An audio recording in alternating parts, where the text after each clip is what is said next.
సౌందర్యలహరి 5వ శ్లోకము. హరిస్త్వామారాధ్య ప్రణతజన సౌభాగ్యజననీం పురానారీ భూత్వా పురరిపుమపి క్షోభమనయత్ స్మరోపి త్వాం నత్వా రతినయనలేహ్యేన వపుషా మునీనామప్యంతః ప్రభవతి హి మోహాయ మహతాం.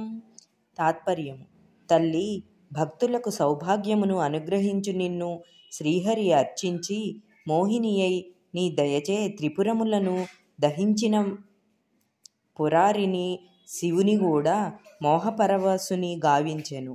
మన్మధుడును నీకు నమస్కరించుట చేతనే రతీ మనోహరమగు దివ్య సుందరాకృతి నంది నియమశీలురగు మునుల మనసులను సర్వ జగములను మోహతన్మయుల గావించెను. నీ దయా ప్రభావము మాటలకు అందనిది కదా.